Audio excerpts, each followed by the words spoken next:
I never had much patience for the gym. Too many mirrors, too many people pretending they were not watching themselves. I gave it a shot when my wife, Rachel, first got into it, figured I would humor her. But it was not for me. The constant grunting, the clanking of weights, the overwhelming smell of sweat and protein shakes. It all felt like a place for people who wanted to be seen. Rachel, though, she loved it. Said it made her feel strong, confident. Said she needed it. Fine, let her have it. Every marriage has separate interests. It seemed harmless enough at first, just a few evening workouts a week, an occasional Saturday morning session. I never thought twice about it, but then it started creeping in, taking up more space. First, there were extra sessions, early mornings before work, late nights after dinner. Then longer hours. I got caught up in a class, she would say. Lost track of time. It was believable. The way she came home flushed and breathless, sweaty, full of energy, I thought maybe the gym really was that good for her. But then the little things started standing out. Her workouts stretched later into the night, but she never came back exhausted. If anything, she seemed more alive than ever. The kind of energy that did not come from lifting weights or running on a treadmill. She smiled more, laughed more, just not with me. Her phone was always face down at the dinner table. She used to leave it lying around, plugged in by the kitchen counter, but now, always in her hand. If she was texting and I walked into the room, she would lock the screen without thinking. And then there was her trainer, Kyle. The first time she mentioned him, it was in passing. Kyle says my form is getting better. I nodded, not thinking much of it. But then his name started slipping into more conversations. Kyle really pushed me today. Kyle says I should stretch more. Kyle showed me this new routine. Kyle, Kyle, Kyle. I had never even met the guy, but I could see him in my head. Some over-muscled tan guy, probably shaved down to the last hair, smiling too much. The kind of guy who practically lived at the gym. The type who made a living pretending he cared about people's fitness, when really, he just liked the attention. I told myself I was imagining things. But the feeling did not go away. It got worse the night I saw her leaving. I had the day off and figured I would surprise her, maybe pick her up after her session. I drove by the gym around the time she usually finished and parked across the lot. I expected to see her walking out, tired but happy. Instead, I watched her linger in the doorway, talking, laughing. She was not just stretching after a workout. She was not just cooling down. She was standing too close to him. That was the first time I saw him, Kyle. And he was exactly what I had pictured. A walking cliché. Muscles bulging under a too-tight shirt, grinning like he was used to women hanging on his every word. And Rachel, my wife, was acting like she was one of them. My hands clenched around the steering wheel so hard my knuckles turned white. I did not confront her. Not then. Not in the parking lot. Not even when she got home almost an hour later, breezing through the front door like nothing was wrong. She tossed her gym bag onto the chair, pulled out her water bottle, and acted like she had not just been laughing with some other man while I sat in the car feeling like an idiot. I watched her, silent, my jaw tight. She had no idea I had seen her. I did not say anything. Not yet. But my fingers curled into my palm, my nails pressing into my skin. I was going to find out exactly what was going on. And when I did, there would not be any quiet, polite conversations. This was not just about the gym anymore. I barely slept that night. Rachel came to bed late, as usual, slipping under the covers like she had nothing to hide. I could hear her breathing, steady, peaceful, like she had not just been standing too close to some muscle-headed trainer hours ago. I lay there staring at the ceiling, my jaw clenched, feeling the weight of everything I had ignored for too long. I told myself I would not jump to conclusions. I had no proof, just a gut feeling. And gut feelings were not facts. But gut feelings did not come out of nowhere either. They were built from the things you see, the things you hear, the things you know deep down but do not want to admit. And right now, my gut was screaming at me. The next morning, I watched her get ready for work like nothing had changed. She hummed to herself while picking out her clothes, like she was in a good mood. Probably looking forward to her next gym session. Probably looking forward to him. I fought the urge to say something right then and there. I wanted to demand an explanation, to throw last night in her face, to wipe that careless little smile off her lips. But I did not. Not yet. If I was going to accuse my wife of cheating, I needed more than suspicion. I needed proof. So I did something I never thought I would do. I started watching her. Not just noticing things here and there, I mean watching. I paid attention to everything. Every little habit. Every excuse. Every word. I started tracking the time she left for the gym, how long she stayed, how often she mentioned Kyle. And the more I watched, the more obvious it became. Her workouts kept getting longer. She was not just working out. She was staying there, lingering. And when she came home, no gym talk. It used to be all she talked about, how she felt stronger, how she hit a new personal best. But now, nothing. Like she did not want to give me too many details. Then there was her phone. She had always been the type to leave it on the table, face up, not caring who saw her notifications. Now, always face down, always locked the second she set it down. And when it did buzz, she would glance at it, then casually slide it into her pocket like it was nothing. I was not stupid. Then came the night that erased all doubt. She told me she was going to an evening class. Something new, she had said. A longer session. I nodded, acting like I did not care. But this time, I was not just going to sit around waiting for her to come home. I waited 20 minutes after she left, grabbed my keys, and followed. The gym was not far, just a few blocks away, a sleek glass and steel building that stayed open late. I parked across the lot, same spot as before, and waited. I expected to see her inside, maybe stretching in front of the mirrors, lifting weights, running on the treadmill. But she was not there. Kyle was. I spotted him near the entrance, laughing with another trainer. Relaxed. Not coaching. Not working. Just standing around, talking. If he was here, not leading a class, not training anyone, then where was Rachel? The answer hit me before I even wanted to admit it. I scanned the parking lot, searching for her car, and sure enough, there it was. Parked off to the side, away from the gym's main entrance. But she was not inside, and she was not in the gym. My hands tightened around the steering wheel. I sat there, waiting, heart pounding, blood boiling under my skin. Minutes passed, then more. No sign of her.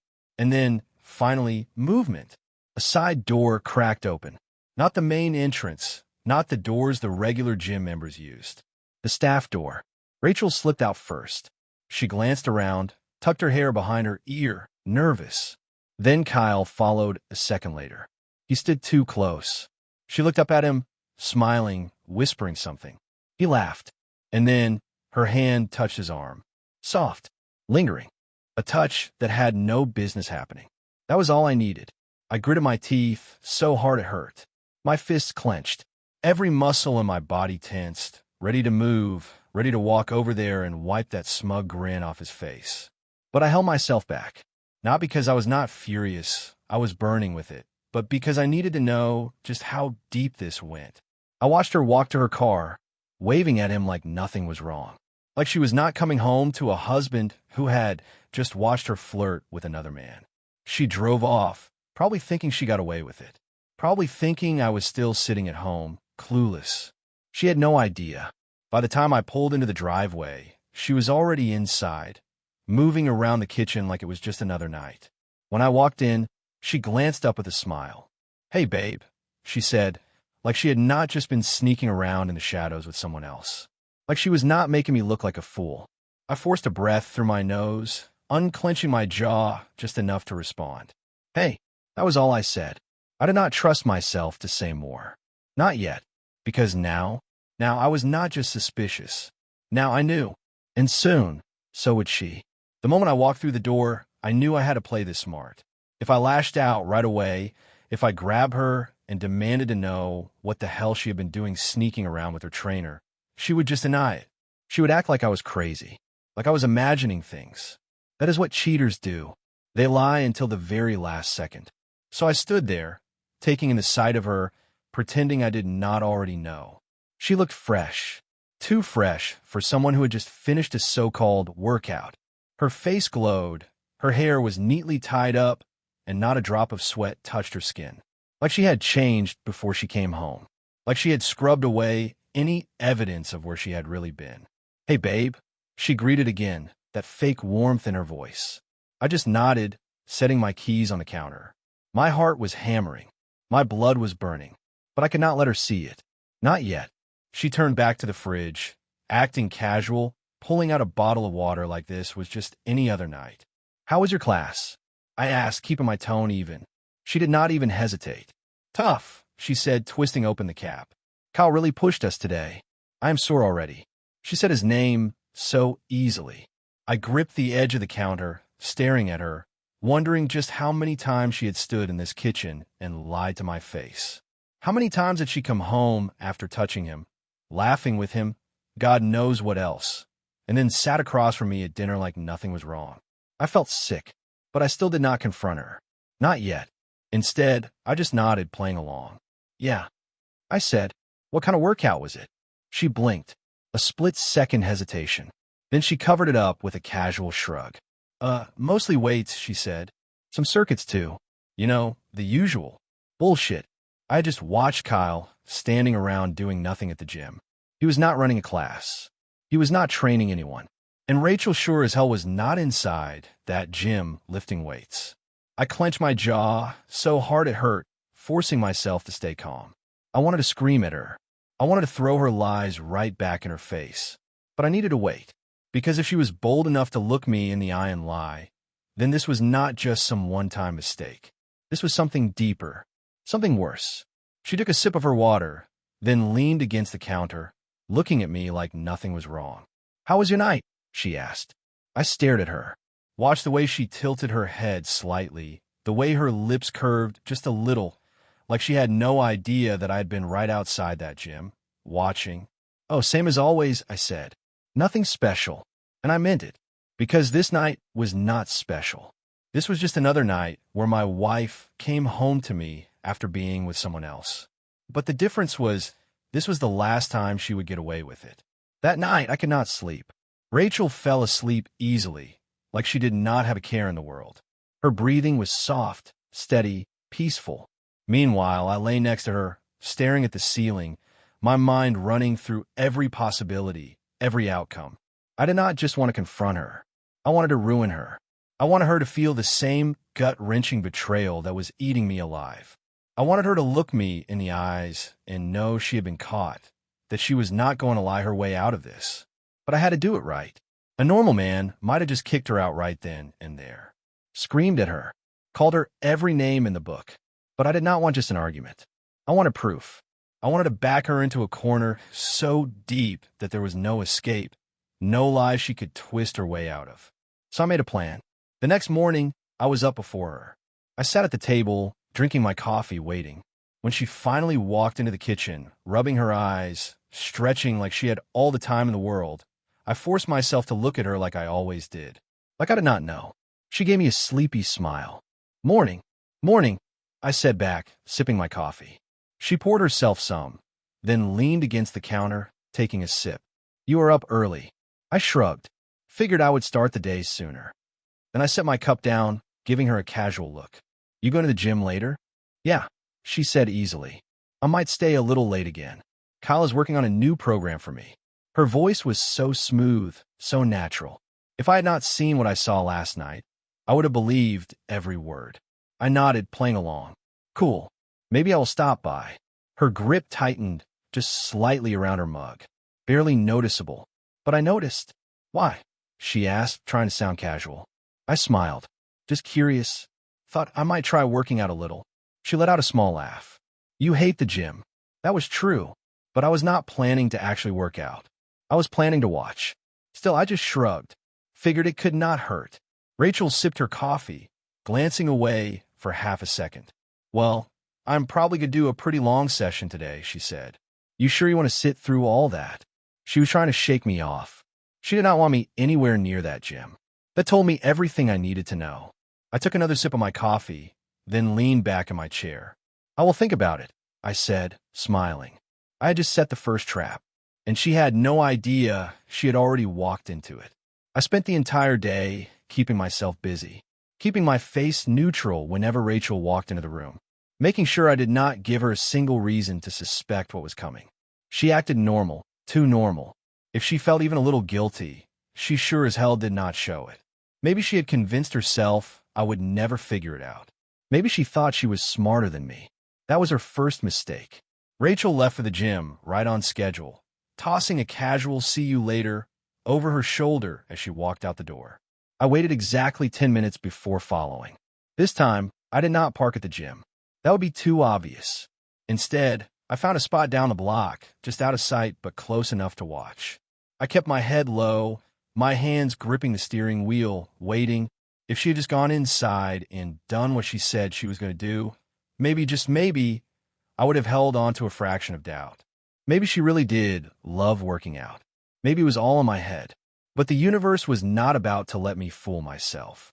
Because 20 minutes later, I saw her slip out the side door again. Same as before. Only this time, Kyle was not just standing there talking to her.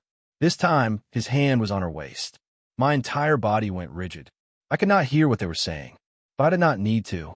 The way she looked at him, the way she leaned into him slightly, her hand brushing against his chest like she belonged there, told me everything. She was smiling. Smiling like a woman who was not married. Smiling like she had not just walked out on a man who had spent years breaking his back to build a life for her. And then, as if I needed more proof, he leaned in and kissed her. Right there, in the open. Like they had nothing to hide. Like I was already out of the picture. I gripped the steering wheel so hard my knuckles turned white. I was not angry anymore. Anger was too small of a word. This was something deeper, darker. I sat there, staring at the two of them, and something inside me snapped. I'd spent days, maybe weeks, trying to convince myself that I was imagining things. That my wife, the woman I had loved, the woman I had trusted, was not doing what I had feared. But now there it was. The truth. Plain as day. And that is when I realized something. I did not love her anymore. I hated her. Rachel did not come home for another 3 hours. When she walked through the door, I was already sitting at the kitchen table, nursing a glass of whiskey, staring at the wall. She did not notice anything was off. "How was your workout?" I asked, my voice even. She did not even hesitate. "Brutal," she sighed, setting her gym bag down. "I think Kyle is trying to kill me." She let out a small laugh, stretching her arms over her head. "I'm probably going to be sore for days." I almost laughed. Almost.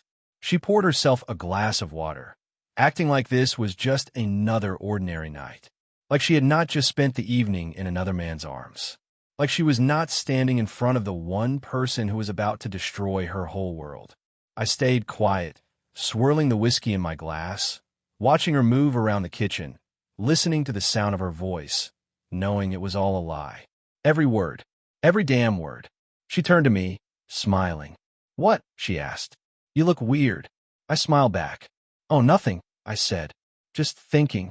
And I was thinking about how this was going to end. Because now that I knew for sure, now that I had seen it with my own eyes, there was no way in hell I was letting her get away with it. I barely heard anything Rachel said for the rest of the night. I just sat there, watching her, taking in every little movement, every lie that left her lips like it was second nature. She told me about her so-called workout, the new exercises Kyle had introduced her to, how exhausted she was. I did not call her out. Not yet, because I want to see how far she would take it. I wanted to know just how deep she was willing to bury herself in deception before I pulled the rug out from under her. She went on and on, sipping her water, stretching her legs like she had actually done something, like she had not just been pressed up against another man an hour ago. And I just nodded along, throwing in the occasional or that sounds intense to keep the conversation moving. Let her think she was safe. Let her think she was winning. Because once she got comfortable, once she let her guard down completely, I was going to rip the illusion apart. Rachel went to bed before me, stretching her arms over her head as she yawned. "You coming?" she asked as she headed toward the stairs. "Yeah," I said. "In a bit." She nodded and disappeared down the hall, leaving me alone in the dim light of the kitchen. I sat there for a long time, staring at nothing, gripping my whiskey glass, listening to the quiet hum of the refrigerator. I was not the kind of man who could just let something like this go. Some guys might have tried to forgive, might have begged for answers, for apologies, for explanations. But I did not need any of that. I already knew the truth, and I did not give a damn about her excuses. I finished my drink, set the empty glass down, and finally stood up. There was something I needed to do. Rachel was asleep when I entered the bedroom. Or at least I thought she was. Her breathing was soft, steady, her body curled up under the blanket, her hair spread out over the pillow. I stood there for a moment, just watching her, feeling the weight of everything pressing down on me. This was the woman I had built a life with. The woman I had trusted. The woman I had fought for, sacrificed for. And she had thrown it all away for him. For a damn gym trainer. I clenched my fists, forcing myself to stay calm. I had spent years loving this woman, but in this moment, I felt absolutely nothing for her. No love, no pity, nothing. I turned and walked to the closet, grabbing the small lockbox I kept on the top shelf. Rachel stirred slightly, shifting in bed, but did not wake up as I carried it out of the room. Good, because when she did wake up, she would realize her life was about to change forever. I sat in the living room, the lockbox on the coffee table in front of me. Inside was everything I needed. Our marriage certificate, joint account statements, investment records, all the things that legally tied us together. And soon, all the things that would be torn apart. I was not just going to confront her. I was not going to scream at her, demand answers, or let her weasel her way out of this with some half-assed apology. I was going to end this. I reached for my laptop, opened my email, and started typing. A message to a divorce attorney. Short, direct, no emotions, no unnecessary details, just the facts, because that was all that mattered now. Rachel had already made her choice. Now it was my turn. The next morning, Rachel woke up to the smell of coffee. She walked into the kitchen, stretching, running a hand through her hair, completely unaware of what I had done the night before. "Morning," she said, yawning. "Morning," I replied, keeping my voice normal calm. I slid a cup of coffee toward her, watching as she took a sip, still half asleep. This was the last morning she would wake up in this house, thinking everything was fine. I took my own cup and leaned against the counter, watching her carefully. She did not know it yet, but the next time she came home from the gym, the locks would be changed. Her excuses would not matter. Her tears would not matter, because I had already made my decision, and I was not going to change my mind. The morning went on like nothing was wrong. Rachel sipped her coffee, scrolling through her phone, probably texting him, probably making plans for later. I watched her, studied her, every detail, every little movement, memorizing the way she sat there so calmly, so at ease, so utterly unaware of what was about to happen. I wanted to say something then. I wanted to grab her phone, slam it on the table, and ask if she had any idea what she had done. But I held back, let her have her moment of peace, because soon she was going to lose everything. She left for work like usual, gave me a kiss on the cheek, had the audacity to kiss me on the damn cheek before heading out the door. As soon as I heard her car pull away, I grabbed my laptop. The first thing I did was confirm the email I had sent last night. The divorce attorney had already responded. He wanted to set up a call later in the afternoon. I typed back a short reply, agreeing to the meeting. Then I started the next step. I logged into our bank account. We had a joint account, but I also had a personal one she had never paid much attention to because she had never needed to. She had always trusted me to handle the money. Big mistake. I transferred every single dollar from our joint savings into my private account. This was not revenge. This was strategy. I was not about to let the woman who had been sneaking around with another man walk away with a cent of what I had worked for. Once the money was secure, I started making the real moves. Utilities? Transfer to my name only. Mortgage? Same thing. I called the bank, started the process of freezing the credit card she used. By the time she realized what was happening, she would not even be able to buy herself a cup of coffee. And then, the final touch, changing the locks. I made a quick call to a locksmith, set an appointment for later that evening. Everything was in motion. By the time Rachel came back from her workout, she would not be stepping into our home, because by then it would not be hers anymore. The rest of the day passed in a haze of cold efficiency. I had my call with the attorney. He walked me through the next steps, the paperwork I would need to file, the timeline of what to expect. I told him I wanted this done as fast as possible. No drawn-out negotiations. No reconciliation. I wanted her gone. He agreed to start the paperwork immediately. By the time I hung up, the locksmith had arrived. I let him in, watched as he removed the old locks and installed the new ones, listened to the metallic clicks as he tested the fresh keys. Rachel's key would be useless now. The house was mine. Everything was falling into place. All that was left was her. The moment of reckoning came at exactly 8:17 p.m. I knew the sound of her car, like I knew my own heartbeat. The soft crunch of tires on the driveway. The low hum of the engine as it idled for a second before shutting off. I did not move from my spot at the kitchen table. I just waited. A few seconds later, there was the familiar jingle of keys. Then silence. Another few seconds passed. Then the rattle of the doorknob. I smirked. Rachel jiggled the handle harder. Then the knocking started. I waited until I heard her voice. "Babe," she called, her voice muffled through the door. "What is wrong with the lock?" I took my time standing up, walked slowly to the door, making sure she could hear my footsteps. Then, just as I reached it, I did not open it. Instead, I leaned against it. Silence stretched between us. Thick, suffocating. Then she knocked again, louder this time. "Babe," she said, a little more urgent now. "Did you change the lock? What is going on?" I exhaled through my nose, feeling nothing but cold satisfaction. Then, finally I spoke. "Why do you not ask, Kyle?" Silence. I knew that hit her like a bullet to the chest. She recovered fast, though too fast. "What? What are you talking about?" I laughed. A short, bitter sound. "Cut the crap, Rachel. I know. I saw you. I saw everything." More silence. Then, just barely, a shaky breath.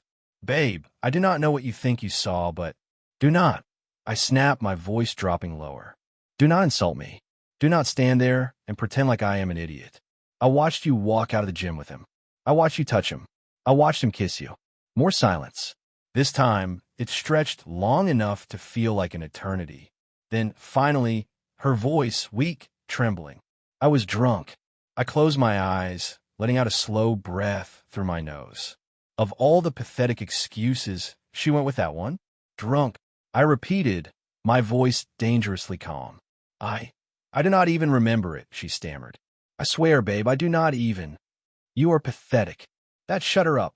I could practically feel the panic creeping up on her now, the realization that this was not going to go her way.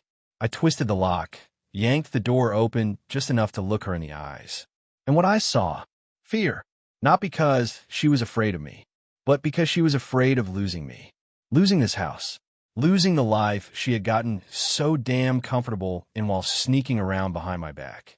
"Go," I said, my voice void of emotion. She swallowed hard. "Babe, please. Go." I did not wait for her to argue. I stepped back, closed the door in her face, and locked it again. For a moment, there was nothing. Then, the sound of her fist against the wood. "Babe, please, we can talk about this." I did not answer. She kept knocking, then pounding, then screaming, begging. But I did not open the door. Not this time. Not ever again. By the time she finally left, I was sitting on the couch, staring at the ceiling, feeling nothing. The sound of her car pulling out of the driveway barely even registered. I had done what I needed to do. And now I was free. Rachel was gone. For the first time in years, the house felt quiet, really quiet. No humming from the bathroom while she got ready. No footsteps pacing around the kitchen. No fake laughter filling the air. Just silence. And I liked it. I sat on the couch for a long time, staring at the ceiling, the final echoes of her pounding on the door still ringing in my ears. She had begged. She had pleaded. She had thrown out every excuse she could think of. I was drunk. It was a mistake. It did not mean anything. But none of it mattered, because I was not listening anymore. For once in my life, I was not trying to fix things. I was not trying to rationalize. I was not trying to forgive. I was not trying to figure out where it had all gone wrong. I was not asking myself if I could have done something different, if maybe I had failed her in some way. I was done. The next morning, I woke up alone. It was strange at first, opening my eyes to an empty bed, rolling over and not seeing Rachel curled up beside me like she had every morning for years. But the longer I lay there, the more I realized I did not miss her. I did not miss her at all. I got up, took a long shower, and let the hot water wash away the last traces of her touch. By the time I stepped out, I felt lighter, like something toxic had finally been drained out of me. Rachel had always been a constant presence in my life, but now she was just gone. And instead of feeling hollow, I felt relieved. I checked my phone. Missed calls. Rachel, 14 missed calls. Rachel, for new messages. I stared at the notifications, debating whether I should even bother reading them. But curiosity got the best of me, so I opened the first one. Please, just talk to me. We can fix this. The second one. I know I messed up, but I love you. Do not do this. The third. Can we meet somewhere? Just to talk? Please. I will explain everything. And finally, the last one. You're being unfair. I actually laughed at that one. I was being unfair? She had been sneaking around behind my back, lying to my face, letting another man touch her. And I was the unfair one. I deleted all the messages without responding. Let her wallow in it. Let her sit in the mess she made. That afternoon, I met with my attorney. He had already drawn up the first round of paperwork. Are you sure you want to move this fast? He asked, looking at me across his desk. Yes, I said without hesitation. Because once we file this, she will know you mean business. She can know whatever the hell she wants. I replied. Just make it official. He nodded and slid the papers across the desk. I did not hesitate. I took the pen, flipped to the last page, and signed my name. That was it. Rachel was no longer my problem. A few days passed. Rachel did not stop trying. The calls kept coming. The messages did not stop. I ignored every single one. Then, on the fourth day, she showed up at the house. I was sitting at the kitchen table when I heard the knock. I knew it was her before I even looked. For a moment, I considered not answering, just letting her stand out there like a fool. But then I figured, why not? I wanted to see the look on her face when I told her, to her face, that there was nothing left to save. I walked to the door, opened it, and there she was. She looked like hell. Hair messy, eyes red and puffy like she had been crying for days. Can we talk? She asked, her voice hoarse. I crossed my arms. About what? Us, she whispered. Everything. I stared at her, dead in the eyes, letting the silence drag out long enough for her to feel it. There is no us, I finally said. Her lip trembled. You do not mean that. I let out a dry chuckle. You really think I am just going to forgive you? She swallowed hard. I was not thinking. I made a mistake. I tilted my head. A mistake. I repeated. A mistake is forgetting to turn off the stove. A mistake is missing a bill payment. What you did, that was a choice. She shook her head, desperate. It did not mean anything. It was just. I cut her off with a sharp laugh. Spare me. She flinched. I stepped closer, lowering my voice. You want to know what the worst part is? I asked. She swallowed hard. What? I smiled. A cold, humorless smile. I do not even hate you anymore. Her brows furrowed. What? I shook my head. Hating you would mean I still care. And I do not. I shrugged. You are just nothing to me now. She looked like I had slapped her. Tears welled up in her eyes. You do not mean that. I leaned against the doorframe. You should go. She took a shaky breath. Please, just give me a chance to fix this. I exhaled slowly, looked up at the sky, then back at her. No. Her face crumbled. I love you, she whispered. I smiled again, but this time it was genuine. You love yourself, I said. If you loved me, you would not have done what you did. She opened her mouth, probably to throw out one last excuse, but I did not give her the chance. I shut the door at her face. Rachel did not come back after that. The text slowed down, then stopped completely. The calls dried up. The divorce was finalized 2 months later. She did not fight for the house, did not fight for the money. I think she knew there was no winning after what she did. And me? I was free. I did not waste time feeling sorry for myself. Did not drown myself in whiskey or wallow in self-pity. I just moved the hell on, because at the end of the day, she was the one who lost everything. Me? I just got my life back.